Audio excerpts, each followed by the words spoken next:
केरल से एक ऐसी खबर सामने आई है जिसने इंसानियत को झकझोर कर रख दिया है।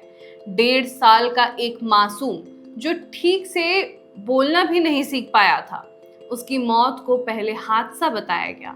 कहा गया कि बच्चे के गले में खाना फंस गया था, लेकिन जब पुलिस जांच आगे बढ़ाई तो सामने आई एक ऐसी सच्चाई जिसने हर किसी को हिला दिया। मासूम के शरीर पर पुराने जख्म, दोनों हाथों पर प्लास्टर और लगातार हो रही बेरहमी के निशान अब सवाल उठा रहे हैं कि आखिर उस मासूम के साथ घर के अंदर क्या हो रहा था। क्यों उसकी मां उस वक्त डांस प्रोग्राम में व्यस्त थी जब बच्चा जिंदगी और मौत से जूझ रहा था, और कैसे सौतेले पिता की कहानी पुलिस जांच में झूठ साबित होती चली गई। अगले कुछ मिनटों में हम आपको बताएंगे इस पूरे मामले की हर परत, शुरुआत से लेकर अंत तक की पूरी कहानी। केरल के तिरुवनंतपुरम जिले के नेदुमांड से सामने आया ये मामला अब पूरे देश में चर्चा का विषय बन चुका है। मासूम अरशद, उम्र सिर्फ 1.5 साल, लेकिन जिस तरह की यातनाएं उसके छोटे से शरीर ने झेली, उसने हर किसी को अंदर तक झकझोर दिया।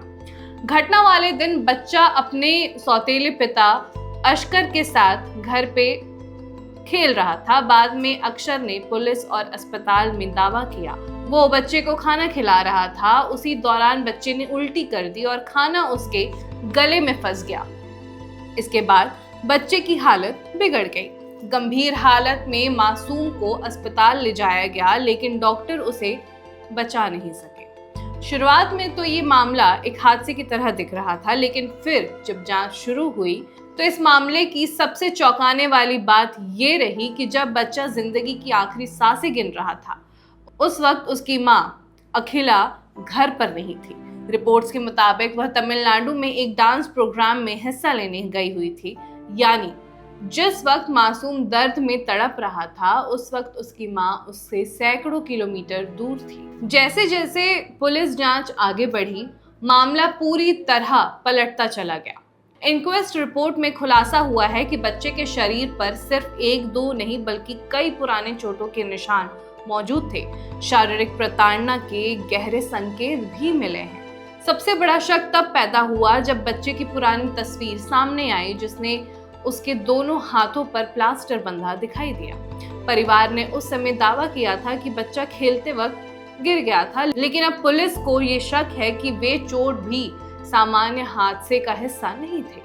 पोस्टमार्टम और शुरुआती जांच के बाद पुलिस इस निष्कर्ष की ओर बढ़ रही है कि बच्चे की मौत गले में खाना फंसने से नहीं हुई, बल्कि लगातार की गई मारपीट और शारीरिक प्रताड़ना इसकी वजह हो सकती है।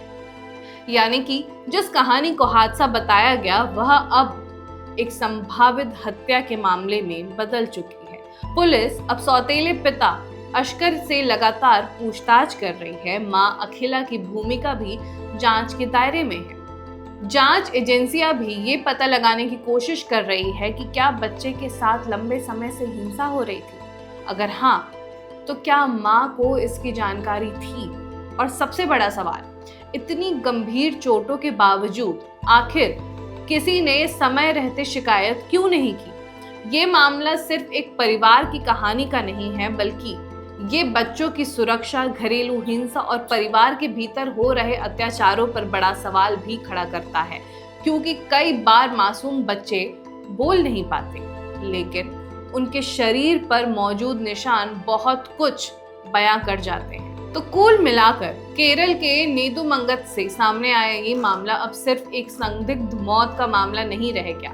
पुलिस जांच में लगातार ऐसे तथ्य सामने आ रहे हैं जो इस पूरे घटनाक्रम को और ज्यादा भयावह बना रहे हैं। एक मासूम जिसने अभी जिंदगी को ठीक से समझना भी शुरू नहीं किया था, उसे कथित तौर पर लगातार प्रताड़ना झेलनी पड़ी।